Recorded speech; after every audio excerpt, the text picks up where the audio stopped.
যুগের এক বাদশাহ, তার অভ্যাস ছিল কবিতা শোনা, নতুন নতুন কবিতা শুনে পুলকিত হতেন। এখন নতুন কবিতার কত শোনানো যায়, এখন কবিতা আর মানুষ নতুন করে আর বানাচ্ছে না। ফলে রাজা তার মন্ত্রীদেরকে ডেকে বলল যে বাজারে শোহরাত করে দাও, যে ব্যক্তি নতুন কবিতা রাজাকে শোনাতে পারবে তাকে 10 সহস্র মুদ্রা পুরস্কার দেওয়া হবে।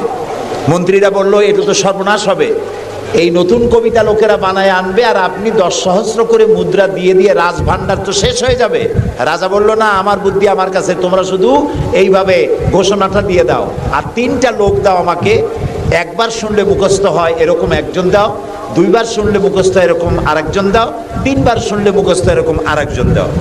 স্মৃতিশক্তি সম্পন্ন এরকম 3 জন লোক পাওয়া মোটেই কষ্ট হলো না। বাজারে শোহরাত করে দেওয়া হলো। নতুন নতুন নতুন নতুন কবিতা তৈরি করে কবিরা আসতে লাগলো, দিচ্ছে। আপনারা থামেন না, আমি তো বলে দিয়েছি, ফ্যান সরাই দেন পিছনের দিকে, পিছনে লাগাই দেন আমার পিছনে।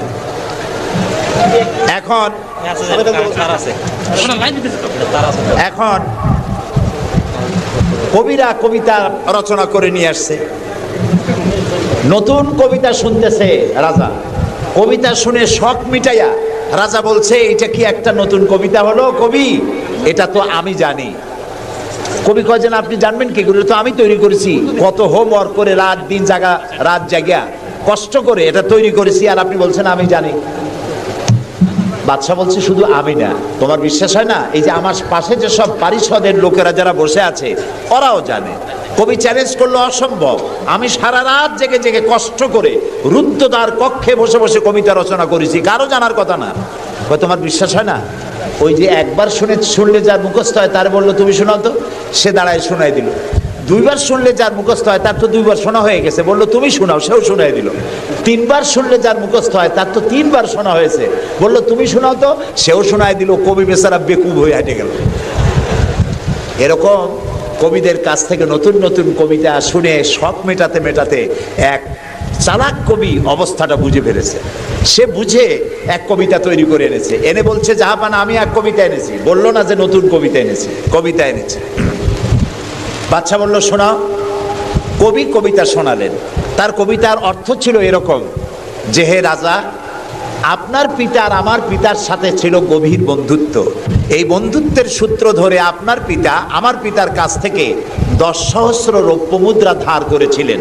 চুক্তিপত্রে লেখা ছিল আপনার পিতা আর আমার পিতা মরে যাওয়ার পর আপনি আপনার পিতার উত্তরাধিকার সূত্রে আমার পিতার কাছে দেনা হিসাবে 10 সহস্র রৌপ্য মুদ্রা আমাকে পরিশোধ করবেন। বাদশা শুনিয়া চিন্তা করলো সর্বনাশ, আমি যদি বলি যেটা আমি জানি আর সাথের লোকেরাও জানে তাহলে তো সাক্ষী প্রমাণ হয়ে গেল, তাহলে তো 10 সহস্র মুদ্রা না রৌপ্য মুদ্রা দেওয়া লাগবে, কি সাংঘাতিক কথা। রাজা তখন বলল কবি এতদিনে নতুন একটা কবিতা তুমি আমার শোনালে, যা আমিও জানি না আমার লোকেরাও জানে না। আমি এই গল্পটি আপনাদেরকে শোনালাম এজন্যে যে সেই যুগের লোকেরা যতটা পাগল, আহাম্মক, বেকুব আমরা মনে করি, এরকম বেকুব ছিল না, আহাম্মক ছিল না। তাদের শৌর্য ছিল, তারা স্বাধীন চেতা ছিল, বীরত্বগাথা ছিল তাদের। তারা কারোর অধীনতা স্বীকার করতো না, বুদ্ধি ছিল, প্রজ্ঞা ছিল, মেধা ছিল, সব ছিল। শুধু একটি জিনিসের অভাবে তারা চুরি করত, ডাকাতি করত, জেনা করত, ব্যভিচার করত, হত্যা করত, এগুলিকে কোনো অপরাধ মনে করত না। সেই জিনিসটির নাম ছিল ওহির জ্ঞান। সেই জিনিসটির নাম ছিল কি? আল্লাহ রাব্বুল আলামিন সেই যুগে এই মানুষগুলির পরিবর্তনের জন্য, গোটা বিশ্বে শান্তি আনার জন্য, পৃথিবী যখন ধ্বংসের দ্বার প্রান্তে দাঁড়িয়েছে, রহমত ছাড়া পৃথিবীকে আর রক্ষা করা যাবে না, তখন আল্লাহ তাআলা রাসূলকে রহমত হিসাবে পাঠালেন। আল্লাহ তাআলা বলছেন ওয়ামা আরসালনাকা ইল্লা রাহমাতাল লিল আলামিন। নবী হে, আমি আপনাকে আমার গোটা বিশ্বের জন্য, গোটা সৃষ্টি জগতের জন্য আমি আপনাকে আমার করুণার মূর্ত প্রতীক করে পাঠালাম। সৃষ্টি জগতের জন্য আপনি আমার রহমত। সুবহানাল্লাহ। বর্তমান যে মাসটা চলছে এ মাসটির নাম আরবি মাস মাহে রবিউল আউয়াল। এই মাসেই আল্লাহ তাআলা পাঠিয়েছিলেন বিশ্বনবী মুহাম্মদ রাসূলুল্লাহ সাল্লাল্লাহু আলাইহি ওয়াসাল্লামকে পৃথিবীর মানবতার কল্যাণের জন্য। তাকে এই পৃথিবীতে আল্লাহ তাআলা পাঠিয়েছিলেন। আল্লাহ তাআলা কোরআনে কারীমের মধ্যে বলছেন সূরা আন-নাহল, আল্লাহ তাআলা বলছেন وعلى الله قصد السبيل ومنها جائر ولو شاء لهداكم أجمعين وعلى الله قصد السبيل। আর সোজা রাস্তা বলে দেওয়ার দায়িত্ব আমি আল্লাহর। সুবহানাল্লাহ বলেন। সোজা রাস্তা বলে দেওয়ার দায়িত্ব কার? আল্লাহ তাআলা বলছেন সোজা রাস্তা বলে দেওয়ার দায়িত্ব আমার, যেখানে রয়েছে অসংখ্য বাঁকা পথ। ওয়ালাউ শাআ লাহাদাকুম আজমাইন।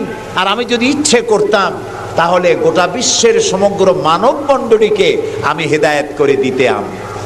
এখানে প্রশ্ন ওঠে, তাহলে তিনি হেদায়েত করলেন না কেন?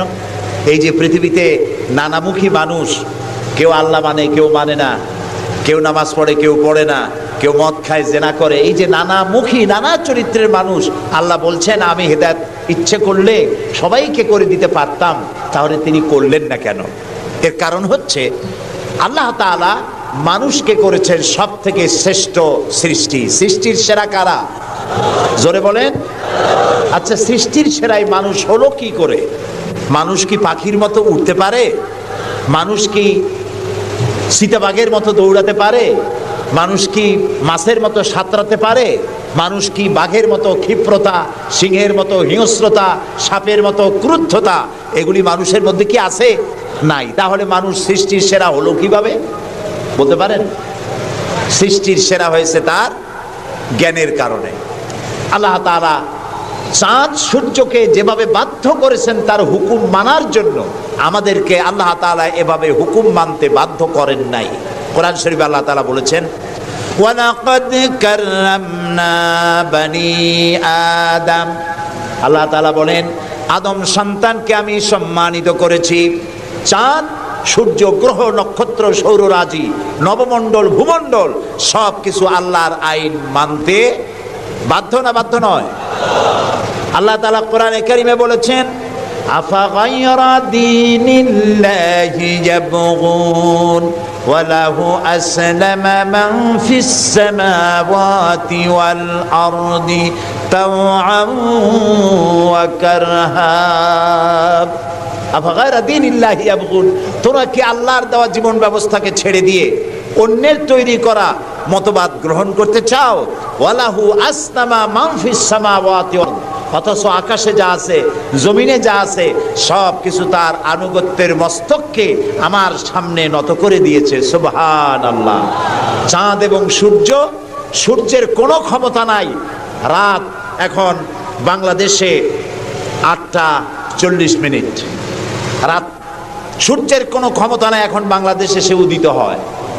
রাতের অধিকারকে সূর্য ক্ষুণ্ণ করতে পারে না, সূর্যের অধিকারকে চন্দ্র ক্ষুণ্ণ করতে পারে না। লাশ-শামসু ইয়ামবাগি লাহা আন তুদরিকাল কামারা ওয়ালাল লাইলু সাবিকুন নাহার ওয়া কুল্লুন ফি ফালাকিন ইয়াসবাহুন। আকাশে জমিনে যা কিছু আছে সব আল্লাহর হুকুম মেনে চলছে, কেউ কাউকে অতিক্রম করতে পারে না। তাহলে আমরা বুঝলাম চাঁদ সূর্য হুকুম মানে কার? জোরে বলেন।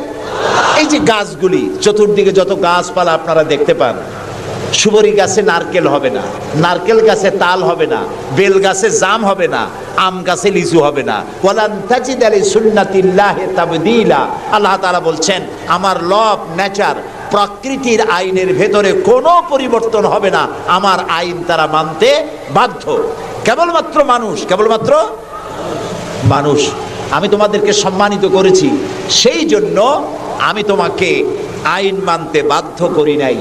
কোরআন শরীফে আল্লাহ পাক বলছেন ইচ্ছে করলে কুফরি করতে পারো, ইচ্ছে করলে ঈমান আনতে পারো, ইচ্ছে করলে মুমিন হতে পারো, ইচ্ছা করলে কুফরিও করতে পারো। এটা তোমার ইচ্ছার উপরে ছেড়ে দিয়েছে। কারণ কাদ তাবায়্যানার রুশদু মিনাল গাই, হক আর বাতিল দুইটাকে আমি আলাদা করে দেখিয়ে দিয়েছি। আসহাবুল ইয়ামিন, আসহাবুশ শিমাল, ডানপন্থী আর বামপন্থী দুইটা দল আমি দেখাই দিয়েছি। ডান দিকে, আর এটা বোঝার জন্য বিবেক দিয়েছি। কি দিয়েছি বলেন? বিবেক। বিবেক আছে আমাদের? আছে কি না? বিবেক দিয়েছি বোঝার জন্য। ডান দিকে যারা যাবে, এই ডান দিকের নেতৃত্ব দিবে নবীরা, আর নবীরা ডানপন্থীদেরকে সাথে নিয়ে চলে যাবে কোথায়? আল্লাহর জান্নাতে। আর যারা বামপন্থী, তাদের নেতৃত্ব দেবে শয়তান। কে দেবে নেতৃত্ব?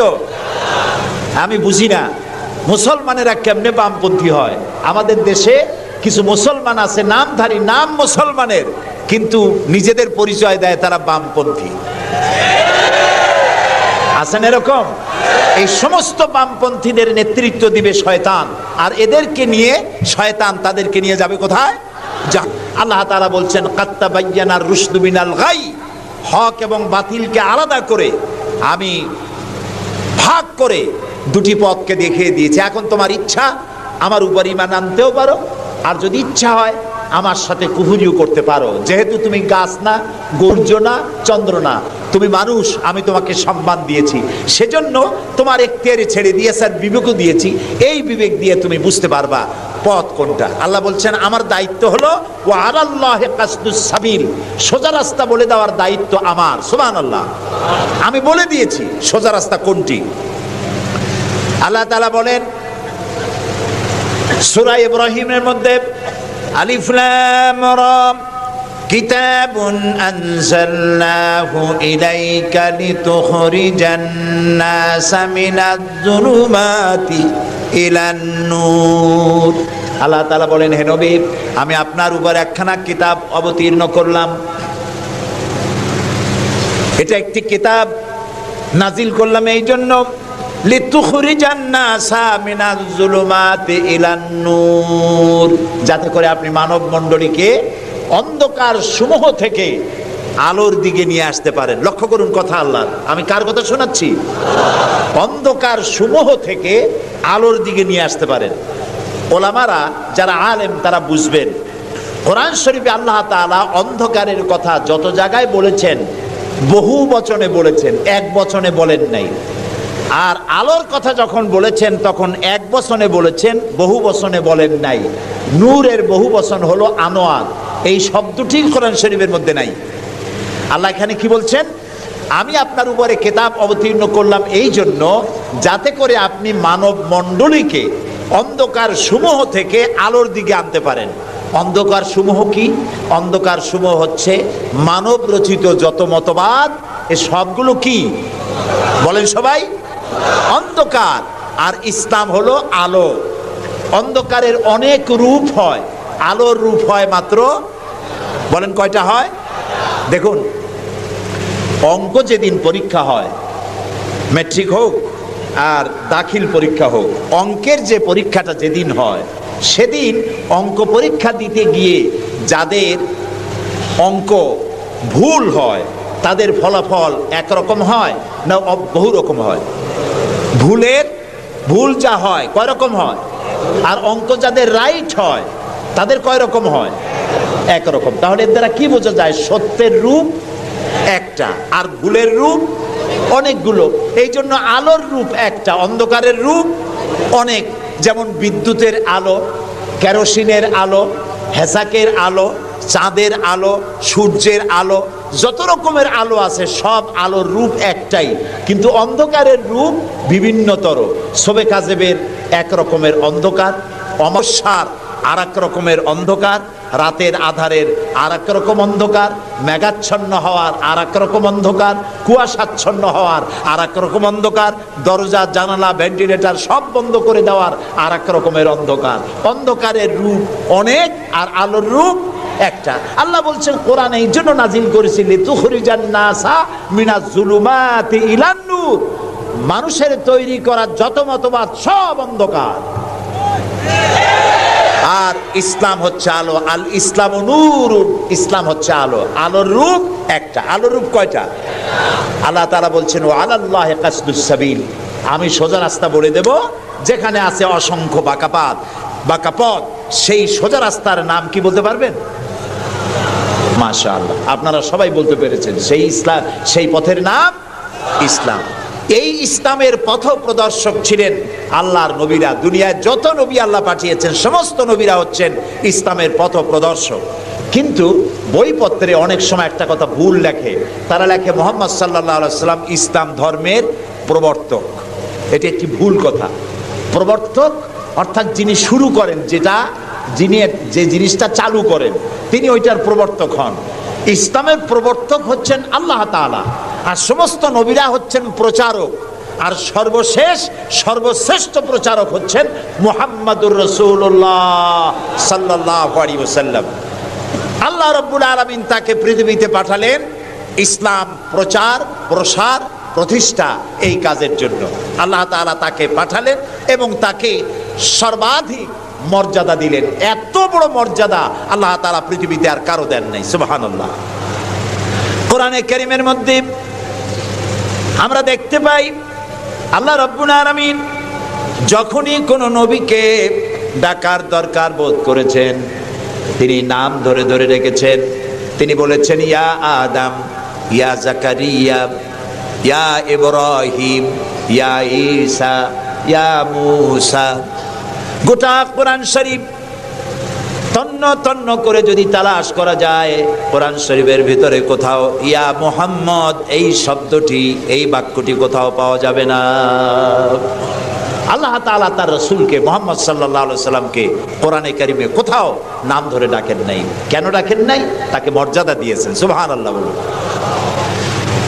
আল্লাহ রাব্বুল আলামিন নিজে তো নাম ধরে ডাকেনি নাই, বরং কোরআনে কারিমে আল্লাহ রাব্বুল আলামিন বলেছেন, ও পৃথিবীর মানুষেরা, আমার নবীকে তোমরাও যেন পরস্পরকে যেভাবে নাম ধরে ডাকাডাকি করো, আমার নবীকে তোমরা সেভাবে নাম ধরে ডাকবে না।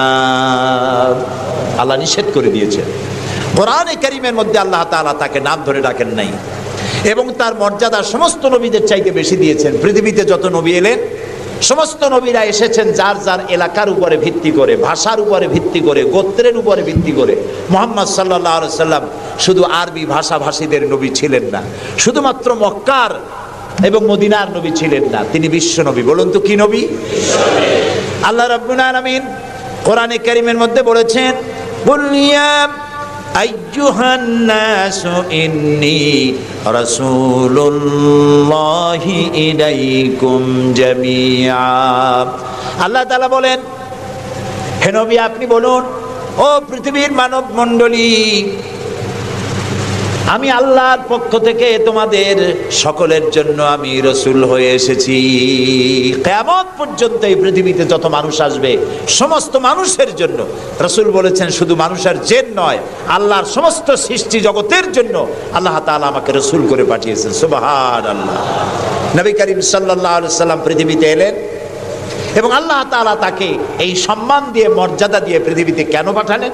সূরা ফাতহার মধ্যে আল্লাহ তাআলা বলছেন, هو الذي أرسل رسوله بالهدى ودين الحق ليظهره على الدين كله وكفى بالله شهيدا। আল্লাহ তাআলা বলেন যে তিনি আল্লাহ, যিনি তার রাসূলকে দ্বীনে হক আর সত্যের বিধান সহকারে পৃথিবীতে পাঠিয়েছেন। কেন?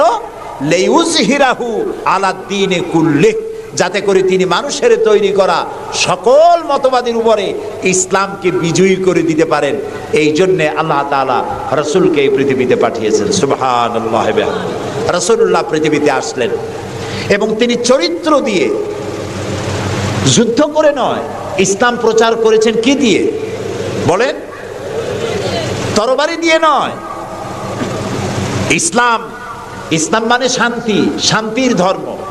ইসলাম কিসের ধর্ম? শান্তির ধর্ম। মুসলমান কারা? যারা শান্তি প্রতিষ্ঠা করে তারাই। আর আল্লাহর এক নাম হচ্ছে সালাম। আল্লাহর এক নাম কি বলেন সবাই? সালাম। আল্লাহর নাম শান্তি, ইসলাম শান্তি, মুসলমানেরা চায় শান্তি। সেই শান্তি প্রতিষ্ঠার জন্য মুহাম্মদ সাল্লাল্লাহু আলাইহি সাল্লাম তরবারি দিয়ে ইসলাম আনেন নাই, তিনি ইসলাম এনেছেন তার অনুপম চরিত্র মাধুর্য দিয়ে, ব্যবহার দিয়ে, দিন প্রচার করে তার মাধ্যমে জনগণকে ইসলামের মধ্যে এনেছেন। কথা উঠতে পারে তাহলে যুদ্ধগুলো হলো কেন? বদর, ওহদ, হুনাইন, তাবুক, এগুলো ইয়ারমুক, কেন এই যুদ্ধগুলো হলো? এসব যুদ্ধ ছিল ডিফেন্সিভ। পৃথিবীর কোন ঐতিহাসিক ঐতিহাসিক কোন ব্যক্তি বলতে পারবে না যে মুহাম্মদ সাল্লাল্লাহু আলাইহি সাল্লাম সর্বপ্রথম আক্রমণকারী হয়েছেন কোন যুদ্ধে। বলতে পারবে কেউ? বলতে পারবে? তিনি তা করেননি। যখন আক্রান্ত হয়েছেন তখন তিনি প্রতিরক্ষামূলক যুদ্ধ করেছেন, আক্রমণাত্মক যুদ্ধ রাসূলুল্লাহ তার জীবনেও করেন নাই। সুবহানাল্লাহ। চরিত্র দিয়ে তিনি দুনিয়াকে বিজয় করেছেন। পৃথিবীতে যত নেতা আছে সমস্ত নেতাদের চরিত্র তো দুই রকম হয়। নেতাদের চরিত্র কয় রকম হয়? দুই রকম। একটা হয় পার্সোনাল ক্যারেক্টার, আর একটা হয় পাবলিক ক্যারেক্টার। একটা হয় জনগণকে দেখানোর, আর একটা হয় ব্যক্তিগত। রাসূলুল্লাহর চরিত্র এরকম দুই রকম ছিল না। একটু মাথা খাটায় চিন্তা করেন, পৃথিবীতে কোন নেতা আছেন যিনি জনগণের সামনে দাঁড়িয়ে বলতে পারবেন আমি ছাত্র জীবনে যা করেছি, যৌবনে যা করেছি, রাজনৈতিক নেতা হিসাবে গোপনে গোপনে যা করি, এসব কথাগুলি মানুষের কাছে, আমার দলের কাছে, দেশবাসীর কাছে খুলে বলে দাও, এরকম বলতে পারবে কেউ? একজনও পারবে না। যদি বলে তাহলে সব সর্বনাশ। এই পৃথিবীতে একমাত্র নেতা জনাবে মুহাম্মদুর রাসূলুল্লাহ সাল্লাল্লাহু আলাইহি ওয়াসাল্লাম। তিনি বলেছেন, ও আমার সাহাবীরা, ও আমার স্ত্রীরা, দিনের আলোতে আর রাতের আধারে আমার ভিতরে তোমরা যে আচরণ আমার দেখতে পাও, আমার ওঠা বসা, আমার চলাফেরা, আমার আচার আচরণ, যা কিছু আমার ভিতরে দেখতে পাও সবগুলি খুলে খুলে মানুষের সামনে বলে দাও। সুবহানাল্লাহ। রাসূলুল্লাহর চরিত্রের সার্টিফিকেট, তার আখলাক কেমন, এটা জানার জন্য হযরত আয়েশার কাছে কয়েকজন সাহাবী প্রশ্ন করেছিলেন, মা, রাসূলুল্লাহর কাছে বেশি সময় কাটাবার সুযোগ আপনি পান, তার ইনস অ্যান্ড আউট আপনি ভালো করে জানেন, বলুন তো তার আখলাক কেমন, তার চরিত্র কেমন? মা আয়েশা বললেন, তোমরা কি কোরআন পড়েছো? বললেন, হ্যাঁ কোরআন পড়েছি। কোরআন কি বোঝো? হ্যাঁ কোরআন বুঝি। হযরত আয়েশা বলেন, কোরআন যদি পড়ে থাকো, কোরআন যদি বুঝে থাকো, রাসূলের চরিত্র আমার কাছে জানার কোনো দরকার নাই। যেটা কোরআন তোমরা পড়েছো, কোরআনের বাস্তব নমুনা যদি দেখতে চাও, আল্লাহর নবীর দিকে তাকায়া দেখো। তার চরিত্র হলো কোরআন। রাসূলুল্লাহর চরিত্র কি? কোরআন। রাসূলুল্লাহর নবুয়তের 23 বছরের জীবনে যা আছে 30 পারা কোরআনে তাই আছে। 30 পারা কোরআনে যা আছে রাসূলুল্লাহর 23 বছরের নবুয়তের জীবনে তাই আছে। বড় করে বলেন সুবহানাল্লাহ। এই ছিল রাসূলের জীবন। তার চরিত্র সম্পর্কে আল্লাহ তাআলা বলছেন, ওয়া ইন্নাকা লাআলা খুলুকিন আযীম। হে নবী, আপনি উন্নত চরিত্রের উপরে প্রতিষ্ঠিত। আল্লাহ বলতেছেন। কে বলতেছেন? আল্লাহ বলতেছেন আপনি উন্নত চরিত্রের উপরে প্রতিষ্ঠিত। সুবহানাল্লাহ। এবং আমাদেরকে বলা হচ্ছে, আমাদেরকে, কাদেরকে? সারা দুনিয়ার মুসলমানদেরকে বলা হচ্ছে, লাকাদ কানা লাকুম ফি রাসূলিল্লাহি উসওয়াতুন হাসানা, গ্রহণযোগ্য মহত্তম আদর্শ তোমাদের জন্য আদর্শ রয়েছে তোমাদের রাসূলের মধ্যে। আমরা উল্টা কাজ করি। আমরা ইসলামরে চিনি পীর সাহেবরে দিয়া, মৌলানা সাহেবরে দিয়া, হুজুররে দিয়া ইসলাম বুঝতে চেষ্টা করি। এটা উল্টা কাম। আসলে ইসলাম দিয়া, কোরআন দিয়া, হাদিস দিয়া পীর সাহেবকে যাচাই করা উচিত, কোরআন হাদিস মতো উনি আছেন কিনা। হুজুর সাহেব, মৌলানা সাহেব, নেতা সাহেব কোরআন হাদিস অনুযায়ী আছে কিনা, ওই ব্যারোমিটার দিয়েই বাছাই এবং যাচাই করা উচিত। কিন্তু তা না করে আমরা উল্টাটা করি, যার জন্য আমরা প্রতারিত হই। এই জন্য রাসূল হচ্ছেন আমাদের নেতা হিসাবে শ্রেষ্ঠ নেতা। তার থেকে বড় নেতা আকাশের নিচে জমিনের উপরে কেউ নাই। তাকেই গ্রহণ করতে হবে। দেখুন, চরিত্রের উন্নত সার্টিফিকেট দিতে পারে একজন পুরুষের জন্য কে দিতে পারে? তার স্ত্রী। সব থেকে কে পারে? স্ত্রী বলতে পারে এই পুরুষটি কেমন। আর একজন স্ত্রী তার স্বামীর জন্য সব করতে পারে, জীবনটাও বিলাই দিতে পারে, কিন্তু সহজে স্বামীর বিশ্বাস যেটা সেটার উপরে ঈমান আনা এটি সহজ কথা নয়। যত পীর সাহেবরা আছেন বাইরে মুরিদ বানাতে আসেন, জিজ্ঞেস করা উচিত, হুজুর আপনার বউ আপনার কাছে মুরিদ হয়েছে কিনা?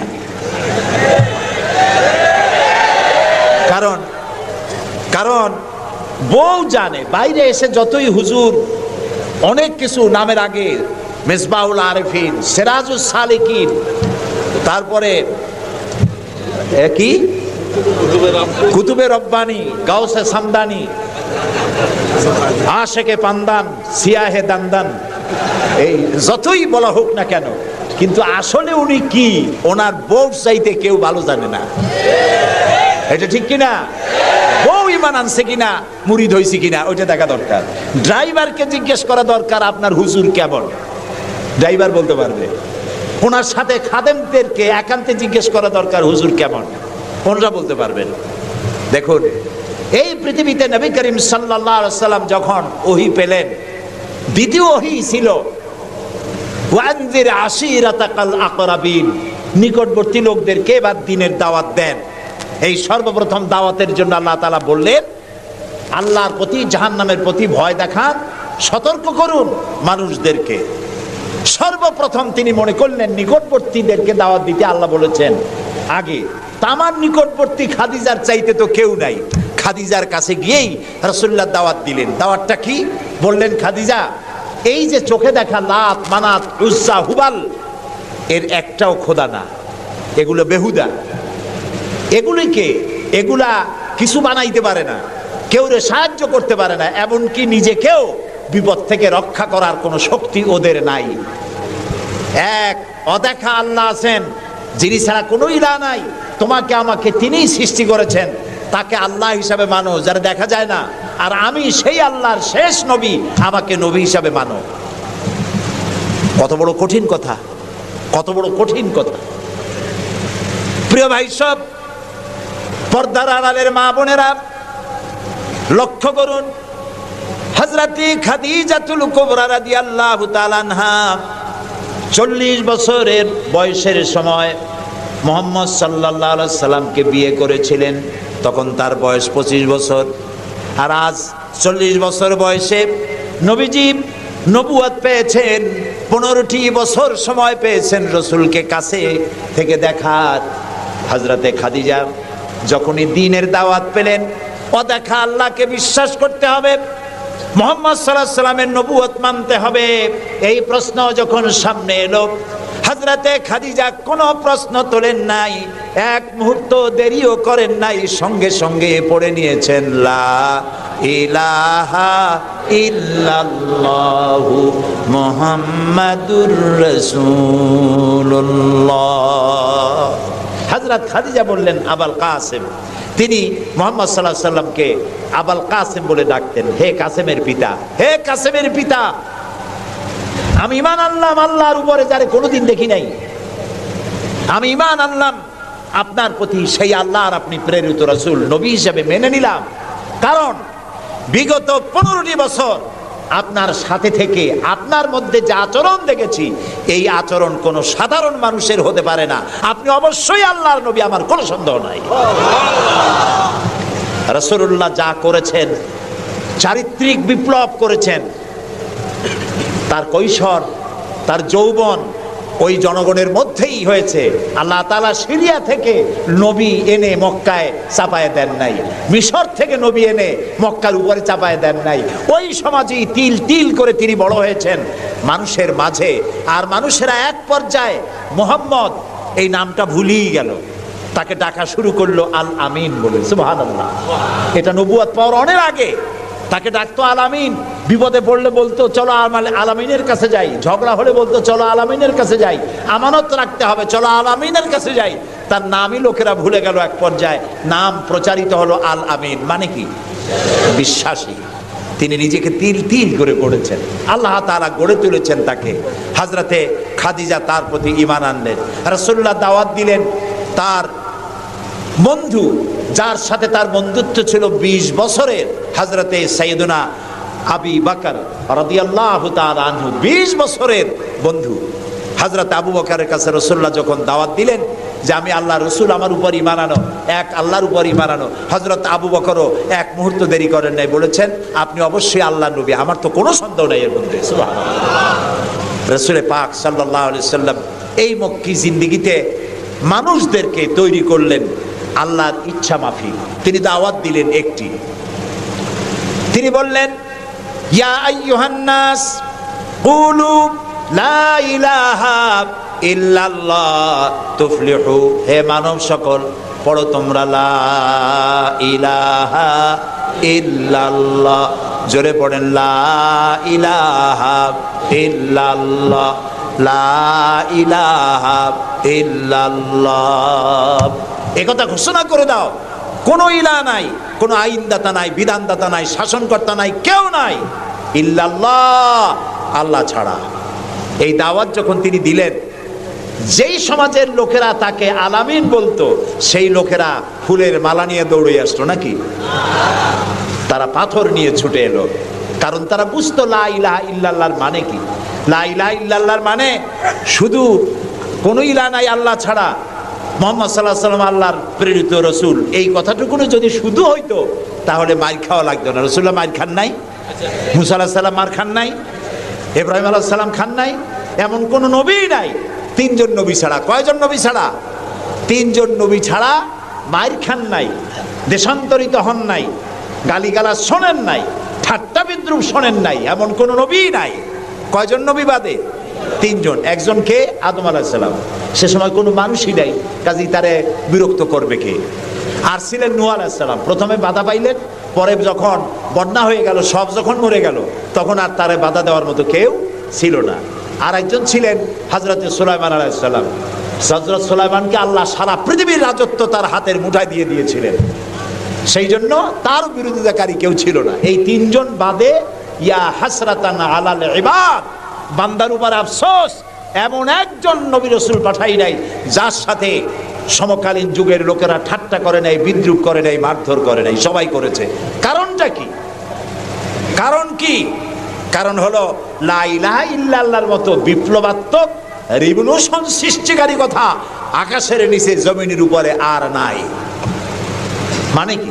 মানে হচ্ছে লা ইলাহা, কোনো ইলাহা নাই, কোনো আইনদাতা নাই, কোনো বিধানদাতা নাই, কোনো শাসনকর্তা নাই, কোনো হায়াত আর মওতের মালিক কেউ নাই, ইল্লাল্লাহ, আল্লাহ ছাড়া। এটি বিপ্লব সৃষ্টিকারী কথা। এই কথা যখন হযরত মুসা আলাইহিস সালাম বলেছিলেন ফেরাউনের সামনে, ফেরাউন তখন বলল, মা আলিমতু লাকুম মিন ইলাহিন গায়রি, আমি তো জানি না যে আমি ছাড়া আরো কোনো ইলাহ আছে, তুমি এক নতুন দাওয়াত নিয়ে আসছো। আনা রাব্বুকুমুল আলা, আমি তো বড় খোদা, আমি তো বড় ইলাহ। আমি এই গত 6 তারিখে মিশর সফর করেছিলাম, আমার জীবনের প্রথম এই মিশর সফর। উদ্দেশ্য ছিল মুসা আলাইহিস সালামের দেশ দেখা, ফেরাউনের দেশ দেখা। সেখানে ফেরাউনকেও অবশেষে দেখে এলাম। ফেরাউন মরে গেছে, কিন্তু তার দেহটাকে আল্লাহ তাআলা রেখে দিয়েছেন। আল্লাহ তাআলা তারে বলেছিলেন, যে জায়গায় যে দরিয়ায় তাকে ডুবানো হয়েছে, সেই বাহার, সেই সমুদ্রও দেখে এসেছি। যেখানে আল্লাহ তাআলা মুসা আলাইহিস সালামের সঙ্গে কথা বলেছেন, সে জায়গাও যাওয়ার তৌফিক আল্লাহ তাআলা দিয়েছেন, সে জায়গাও দেখে আসছে। ফেরাউন, তাকে দেখার জন্য মিউজিয়ামের মধ্যে ঢুকলাম। 40 পাউন্ড মিশরীয় মুদ্রা, 40 পাউন্ড লাগলো। এরপরে ওর লাশ দেখার জন্য আরো 70 পাউন্ড লাগবে। পয়সা খরচ করে এই শয়তানটারে দেখতে গেলাম। কারণ আল্লাহ তাআলা বলেছেন, কুল সিরু ফিল আরদ ফানজুরু কাইফা কানা আকিবাতুল মুকাদ্দিবিন, ঘুরে বেড়াও, আমার পৃথিবী ভ্রমণ করো। আল্লাহ তাআলা বলছেন, আমার পৃথিবী ভ্রমণ করো আর দেখো মহাসত্যের অস্বীকারীদের আমি কি পরিণতি করেছি, দেখে আসো। সুবহানাল্লাহ। আমি গিয়ে দেখলাম মিস্টার ফেরাউন শুয়ে আছে, গ্লাসের বক্সের মধ্যে কাপড় দিয়ে জড়ানো, গর্দানটা এরকম চিকন, এতটা লম্বা গর্দান, মুখের মধ্যে দাঁত একটা আছে, হাতে এবং পা, হাত পা বের করা, তাতে কিছু নখ টক আছে এবং মাথায় কিছু চুলও আছে। কয়েক হাজার বছর আগের লাশ। সে যখন ডুবতেছিল তখন বলতেছিল, আমান্তু, না না, হ্যাঁ, আমান্তু কামা আমানাত বিহি বানু ইসরাইল, আমি ঈমান আনলাম বনি ইসরাইলরা যার উপর ঈমান আনছে। আল্লাহর উপর ঈমান আনছে এটা কিন্তু বললো না। বনি ইসরাঈলীরা যার উপরে ঈমান এনেছে তার উপরে ঈমান আনলাম, ওয়া আনা মিনাল মুসলিমিন। আল্লাহ আমি তো একজন মুসলমান, আমার আবারও সুবাও কেন? আল্লাহ তাআলা বললেন আল আন, এখন ওয়াকাদ আসাইতা কাবলু ওয়া কুনতা মিনাল মুফসিদিন, অথচ তুমি বিদ্রোহ ঘোষণা করেছো আর তুমি সবথেকে বড় সন্ত্রাসী। ও বলছে আনা মিনাল মুসলিমিন, ও বলছে আনা মিনাল মুসলিমিন, আমি তো মুসলমানদের একজন। আল্লাহ কয় ওয়া কুনতা মিনাল মুফসিদিন, তুই তো সন্ত্রাসী, বিপর্যয় সৃষ্টিকারী। আমি তোরে আজ শুধু মারবই না, কে বলতেছেন? আমি তোরে শুধু মারবই না, আলিয়াউমা নুনাজ্জিকা বিবাদানিক, আমি তোর দেহটাকে রক্ষা করব। পানিতে তুই পচবি না, মাটিতে পচবি না, পোকায় মাকড়ে তোরে খাবে না, আমি তোরে শুটকি বানায় রাখবো কিয়ামত পর্যন্ত। এই জন্য শুটকি বানায় রাখবো, পৃথিবীতে যত ফেরাউন তোর মতো পৃথিবীতে আসবে তোরে দেখে যেন শিক্ষা গ্রহণ করতে পারে। আল্লাহ তাআলা ওরে শুটকি বানায় রাখছে।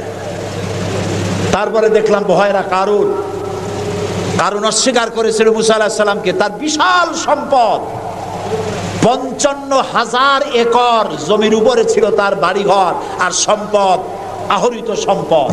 তার সিন্ধুকের চাবিগুলি বহন করত শত শত উটে। এখন চিন্তা করেন কত সম্পদের মালিক। মুসা আলাইহিস সালাম যখন তার কাছে যাকাতের দাবি করলেন, ঈমানের দাবি করলেন, তখন মুসা আলাইহিস সালামের উপরে বহতান, তাকে লাঞ্ছিত করলো, তাকে দুর্নাম অপবাদ দিল। মুসা আলাইহিস সালাম আল্লাহর কাছে গজব চাইলেন, আল্লাহ তাআলা তারে গজব দিলেন। 55,000 একর সম্পত্তি, বাড়িঘর, আর সে নিজে শুদ্ধ মাটির নিচে আল্লাহ গরক করে দিলেন। এখন বিরাট হ্রদে পরিণত হয়ে গেছে। তার পারে যখন আমি দাঁড়ালাম দেখতে পেলাম সমুদ্রের মতো কোনো কুল কিনারা নাই, কোনো কুল কিনারা নাই। তার সম্পদ শুদ্ধ আল্লাহ তাআলা রেখেছেন। আল্লাহ তাআলা বলছেন পৃথিবী ঘোরো আর দেখো মহাসত্যের অস্বীকারীদেরকে কি ধরনের শাস্তি দিয়েছি, দেখে আসো। সুবহানাল্লাহ। এই ফেরাউনের কাছে যখন মুসা আলাইহিস সালাম বললেন ঈমান আনো আমার উপরে, আল্লাহর উপর ঈমান আনো, সে কয় মা আলিমতু লাকুম মিন ইলাহিন গায়রি, আমি তো জানি না আমি ছাড়া আরো কোন ইলাহ আছে, আমি তো ইলাহ। তুমি যদি আমাকে ছাড়া কাউকে ইলাহ মানো, লা আজআলান্নাকা মিনাল মাসজুনিন, আমি তোমাকে কারারুদ্ধ করে রাখবো। মুসা আলাইহিস সালাম কয় তুই কারে জেলের ভয় দেখাও? আমি তো আল্লাহর পয়গম্বর, আমি তো তোমার জেলের পরোয়া করি না। সুবহানাল্লাহি ওয়া বিহামদিহি। মুসা আলাইহিস সালামকে কে পাঠাইছে ফেরাউনের কাছে? কে পাঠাইছেন? আল্লাহ তাআলা নিজে পাঠাইছেন। আল্লাহ তাআলা বলছেন হে মুসা, আমি তোমাকে আমার জন্য বানাইছি। সুবহানাল্লাহ। ওয়া নাখতারতুকা ফাসতামি' লিমা ইউহা। এখন শোনো আমি তোমারে কি বলি। ইযহাব ইলা ফিরআউনা ইন্নাহু তাগা, ফিরআউনের কাছে যাও, সে সীমা লঙ্ঘন করেছে, তার কাছে দ্বীনের দাওয়াত দাও। মুসা আলাইহিস সালাম বললেন আল্লাহ আমি তো কথা বলতে কি একটু তোতলা ভাব, আমি তো কথা ভালো করে বলতে পারি না। রব্বিশরাহ লি সাদরি ওয়া ইয়াসসির লি আমরি ওয়াহলুল উকদাতাম মিন লিসানি ইয়াফকাহু কাওলি। আল্লাহ তাআলা আমার সিনাটারে খুলে দাও, আমার বক্তব্যকে স্পষ্ট করে দাও, আমি যা বলি তা যেন মানুষ বোঝে সুযোগ করে দাও। হারুন আখিসদুদ বিহি আজরি ওয়া আশরিকহু ফি আমরি, আর আমার ভাই হারুনকে আমার সহযোগী করে দাও। সুবহানাল্লাহ বিহামদিহি। তিনি আল্লাহর দাওয়াত দিলেন। এই দাওয়াত দিতে গিয়ে হযরত মুসা আক্রান্ত হয়েছেন, ইব্রাহিম আলাইহিস সালাম আক্রান্ত হয়েছেন, নবী করিম সাল্লাল্লাহু আলাইহি ওয়াসাল্লাম আক্রান্ত হয়েছেন। আবু জাহেল, আবু লাহাব, উতবা, শাইবা, মুগীরা সবাই মিলে বলেছে আবু তালেবের কাছে মুহাম্মদ সাল্লাল্লাহু আলাইহি ওয়াসাল্লামকে বলুন যেন লা ইলাহা ইল্লাল্লাহর দাওয়াতটা না দেয়। এই দাওয়াতটা যদি না দেয়, যত বড় সুন্দরী মেয়ে উনি পছন্দ করবেন তার সাথে বিয়ে দিয়ে দেব। টাকা চাই, সোনা চাই, সব দেব, নেতৃত্ব চাই তাও দেব। আল্লাহর নবীর কাছে এই প্রস্তাব যখন এলো, নবীজি বললেন আমার চাচা আপনি ওদেরকে শোনায় দেন, ওদের পক্ষে যেটা দেওয়া সম্ভব সেটা তো দেওয়া দূরের কথা, যেটা দেওয়া সম্ভব নয় তাও যদি আর আমাকে দিতে পারে, আকাশের সূর্যটা এনে যদি আমার ডান হাতে উঠায় দেয় আর আকাশের পূর্ণিমার চাঁদটা যদি আমার বাম হাতে উঠায় দেয়, এর বিনিময়ে আমি মুহাম্মদুর রাসূলুল্লাহ সাল্লাল্লাহু আলাইহি ওয়াসাল্লাম এক মুহূর্তের জন্য তাওহীদের দাওয়াতকে বন্ধ করে দেব না। নবী করিম সাল্লাল্লাহু আলাইহি সাল্লাম মক্কি জিন্দেগিতে মানুষের কাছে কালেমার দাওয়াত পৌঁছালেন। আর মূল লক্ষ্য হচ্ছে পৃথিবী কার? বলেন, পৃথিবী কার? আইন চলবে কার? আল্লাহর। সেই আইন প্রতিষ্ঠা করার জন্য একা একা করা যাবে না, একটা জনগোষ্ঠী তৈরি করা দরকার, একটা দক্ষ জনশক্তি তৈরি করা দরকার, যারা দেশ পরিচালনায় যোগ্য। এরকম লোক রাসূলুল্লাহ মক্কির জীবনে 13 বছরে দক্ষ একটা জনগোষ্ঠী তৈরি করে ফেললেন। সুবহানাল্লাহ। দেখছেন দক্ষ কারে কয়? আবু বকর, ওমর, ওসমান, আলী, খাব্বাব, খুবাইব, আমের, তালহা, জুবাইর, আবু উবাইদা ইবনুল জাররাহ রিদওয়ানুল্লাহ তাআলা আলাইহিম আজমাইন। এই সব লোক তৈরি হয়ে গেল। সুবহানাল্লাহ। এই সব লোক তৈরি হয়ে যাওয়ার পর যে উদ্দেশ্যে রাসূলকে পাঠানো হয়েছিল সেই উদ্দেশ্য এখন কার্যকরী হচ্ছে। আমরা তো উল্টোপাল্টা কাম করি। 12ই রবিউল আউয়াল আসলেই পতাকা দিয়ে রাজধানী সাজাই। 12ই রবিউল আউয়াল আসলেই বিরাট একটা মিছিল, কোন একজন লোককে সামনে রাখা, তারপর একটা মিছিল শুরু হয়ে গেল। তোমপে লাখো সালাম। কতগুলা পতাকা নিয়ে লাখো সালাম দিলাম, হাজার হাজার গাড়ি নিলাম, লোকজন নিলাম। এরপরে এক জায়গায় বসে নবী সালাম আলাইকা, ইয়া রাসূল সালাম আলাইকা, গরম গরম জিলাপি। রবিউল আউয়াল শেষ, রাসূলুল্লাহর মহব্বতও শেষ। বিশ্বাস করুন, এই সমস্ত জিনিস দিয়ে মূল টার্গেট থেকে মুসলমানদেরকে সরিয়ে দেওয়া হচ্ছে। আপনারা আমাকে জবাব দেন, যারা এই সব কাজ করে তারা বলে রাসূলুল্লাহর ভালোবাসায় করি। আপনি কি পারবেন রাসূলুল্লাহর লাখো সাহাবীদের মধ্যে একজন সাহাবীও রাসূলুল্লাহকে যে ভালোবাসা দিয়েছেন, পৃথিবীর সব মুসলমান একত্রিত হয়ে অতটা ভালোবাসা কেউ কি দিতে পারবে? পারবে? এবার বলেন, সাহাবীরা এরকম কোন মিছিল করেছেন রাসূলুল্লাহর জন্মদিনে? তার জন্মদিবস পালন করেছেন? করেন নাই। যেটা হাদিসে নাই আমরা তা করতে পারি না। যে মিলাদ এখন পড়া হয়, যে সিস্টেমে পড়ানো হয়, একত্রিত হয়ে ইয়া নবী সালাম আলাইকা, রাসূল সালাম আলাইকা, সাহাবীরা এরকম করেন নাই, তাবিঈনরা করেন নাই, তাবিঈনরা করেন নাই। মিলাদের এই সিস্টেম চালু হয়েছে রাসূলের ইন্তেকালের অন্তত 600 বছর পর। ফাইনা তাযহাবুন, কোথায় চলছি আমরা? রাসূলের মূল অনুষ্ঠান ছেড়ে দিয়ে, মূল কাজ ছেড়ে দিয়ে ভিন্ন পথে প্রবাহিত হচ্ছি। আমাদেরকে বিভিন্ন শব্দের মার প্যাচে সিরাতুন নবী করব না মিলাদুন নবী করব, মিলাদ পড়বো তো দাঁড়ায় পড়বো না বসে পড়বো, এই সমস্ত চক্করের মধ্যে ভালাই দিয়া টার্গেটের যাওয়ার পথের থেকে আমাদেরকে বাধাগ্রস্ত করা হচ্ছে। প্রিয় ভাই সব, নবী করিম সাল্লাল্লাহু আলাইহি ওয়াসাল্লাম জনশক্তি তৈরি করে ফেললেন, একটা রাষ্ট্র চালাবার মতো লোক তৈরি হয়ে গেল। আপনি যদি এই যে আর্মির ট্রেনিং হয়, শীতকালীন মহড়া হয়, আর্মির ট্রেনিং হয় কেন? এত পয়সা দিয়ে আর্মি টিকায় রাখা হয় কি জন্য? কি জন্য? দেশ রক্ষার জন্য। আমরা তো সবাই দেশপ্রেমী, আমরা দেশ রক্ষা করতে তো আমরাই পারি। আর্মিদেরকে এত পয়সা খরচ করে করানো হচ্ছে কেন? এই জন্য করানো হচ্ছে, যখন যুদ্ধ বাঁধবে তখন আপনি অস্ত্র চালাইতে পারবেন না। অস্ত্র চালাবার মতো যোগ্যতা সম্পন্ন লোক গভর্নমেন্ট তৈরি করে, প্রতিরক্ষা বাহিনী তৈরি করে, যাতে করে কোনো দেশ আমার স্বাধীন ভূমির উপরে আঘাত করতে না পারে। সেই জন্য এখন এটাকে পরিচালনার জন্য ট্রেনিং দেওয়া হয়। মুসলমানদেরকে আল্লাহ তাআলা কোরআনের মাধ্যমে, ইসলামের মাধ্যমে, হাদিসের মাধ্যমে তাদেরকে ট্রেনিং দেওয়া হয়। জমিন আল্লাহর, আইন চলবে আল্লাহ। আইনের ইমপ্লিমেন্টের জন্য, সে আইন প্রয়োগ করার জন্য দক্ষ যোগ্য জনশক্তি প্রয়োজন। রাসূলুল্লাহ নিজের সোহবত দিয়ে ধন্য করেছেন সাহাবায়ে কেরামদেরকে, তাদেরকে তৈরি করতে সক্ষম হয়েছেন। 13 বছর চলে যাওয়ার পর আল্লাহ পাক তাকে হিজরত করার অর্ডার করলেন। এবার রাসূলুল্লাহ মদিনায় চলে আসলেন।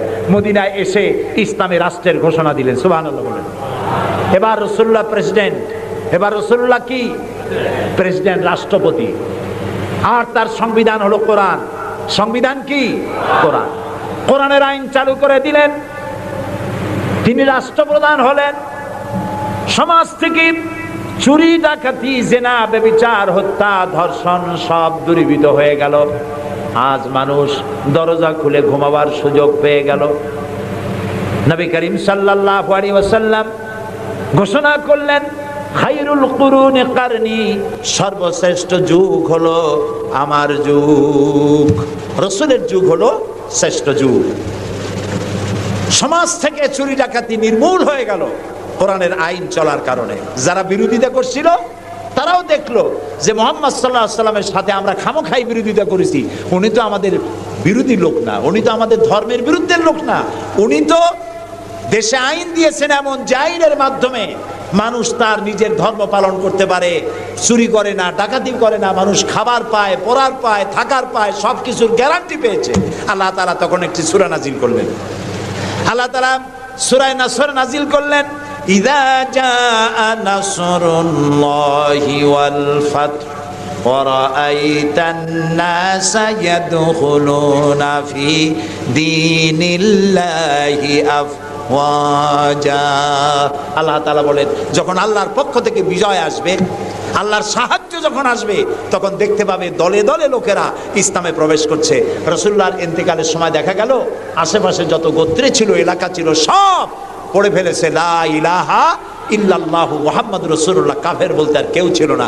শান্তি পেল, নিরাপত্তা পেল। ইসলাম শান্তি এবং নিরাপত্তা।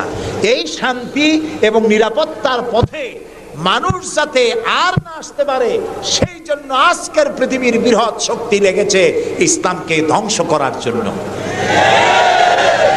আজ আমাদেরকে বলা হচ্ছে সন্ত্রাসী, মুসলমানদেরকে বলা হচ্ছে সন্ত্রাসী আর মৌলবাদ।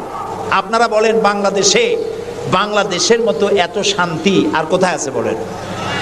এই যে পয়লা বৈশাখ গেল, পয়লা বৈশাখী আনন্দ উদযাপন করার জন্য ঢাকা শহরে যা মানুষ নামলো, ইতিহাসে নাকি এত মানুষ কোনোদিন নামে নাই।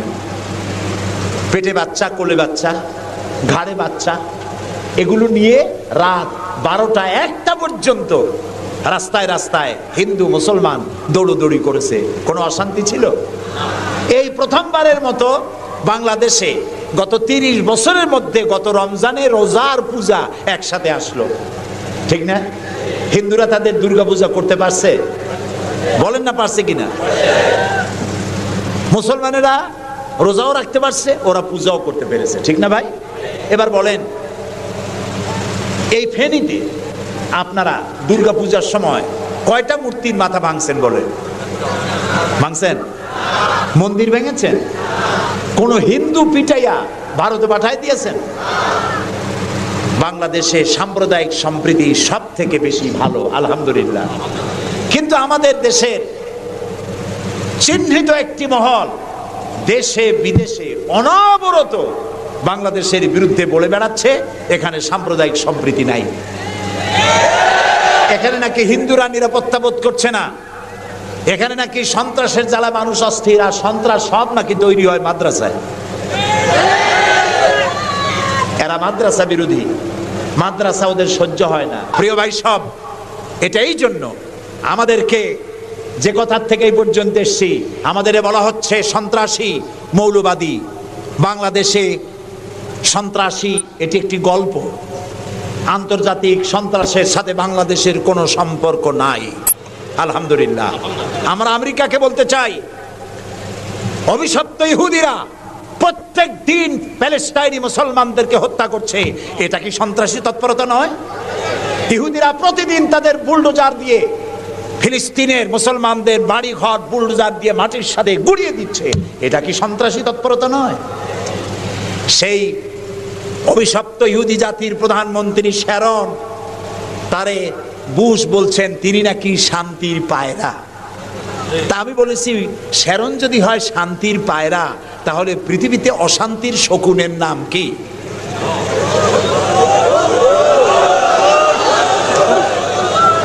আপনাদের ফতোয়াই কার্যকরী হোক।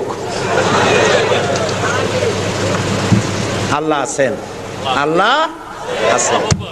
ও তো ভালো, ফেরাউন ওর থেকে শক্তিশালী ছিল, নমরুদ ওর থেকে শক্তিশালী ছিল। ফেরাউনরে চুবাইয়া আল্লাহ শেষ করছে, নমরুদরে জুতা দিয়ে পিটাই আল্লাহ বিদায় করে দিছে, ঠিক না? সেই আল্লাহ আছে কিনা? জোরে বলেন, আছে। তবে ওয়ামাকারু ওয়ামাকার আল্লাহ ওয়াল্লাহু খায়রুল মাকিরিন। আল্লাহর কৌশল, আল্লাহ সব থেকে বড় কৌশলী। ও বলতেছে মুসলমান শেষ করে দেবে, কলে কলে সব শেষ করবে, মুসলমান ইসলামের রাষ্ট্র শেষ করে দেবে। আল্লাহ তাআলা তার ঘরের মধ্যে মুসা আলাইহিস সালামের মারার চেষ্টা করছিল না ফেরাউন? একটা পুরুষও বাঁচতে দেবে না, সব মেয়ে লোক জিন্দা রাখবো, মেয়ে লোক সব মেরে ফেলবো, এরকম বলছিল না? সেই জায়গায় আল্লাহ মুসারে বানাইছেন কিনা? লালিত পালিত করছেন কোথায়? ফেরাউনের ঘরের মধ্যে। যে বুশ দুনিয়া থেকে ইসলাম আর মুসলিমদেরকে মিটাতে চান, সেই বুশের ঘরের মধ্যে আল্লাহ তাআলা ইসলাম ঢুকাই দিছে। উনি লাগছেন ইসলাম রে শিকল কাটার জন্য, মেয়ে লোকরে মসজিদের ইমামতি করার জন্য। কারা কি করতেছে আমরা বুঝি, আমরা ভাত খাই।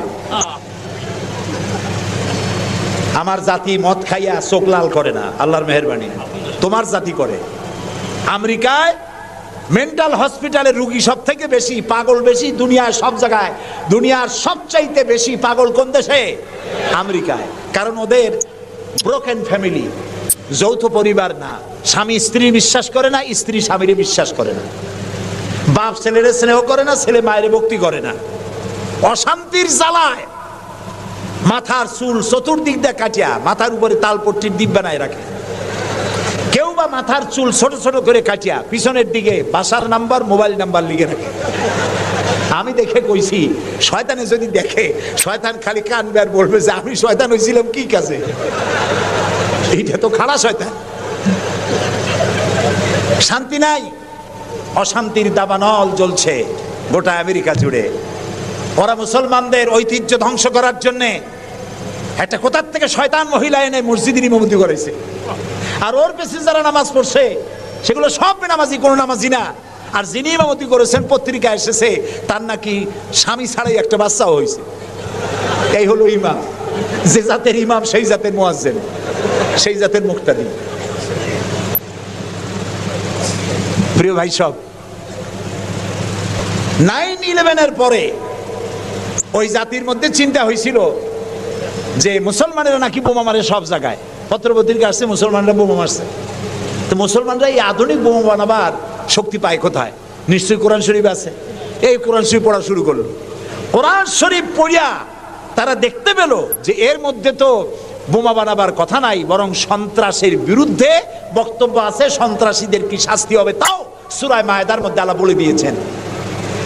এখন কোরআন শরীফ পড়ে পড়ে অবস্থা এই হয়েছে, প্রত্যেক বছর আমেরিকায় 20 থেকে 25 হাজার আমেরিকান সাদা খ্রিস্টান ইসলাম কবুল করে মুসলমান হয়ে যাচ্ছে। ঠেকাইতে পারবে না ইসলামকে। ইসলাম হলো সূর্যের মতো, এদিক দিয়ে ডুবে, দেখা যায় পশ্চিম দিক দিয়ে ডুবে গেছে, আর বুঝি উঠবে না। সকালবেলা দেখে পূব দিক দিয়ে কি হয়েছে? উদিত হয়ে গেছে। আবার ওদিকে ডুবলো, এদিক দিয়ে উঠলো।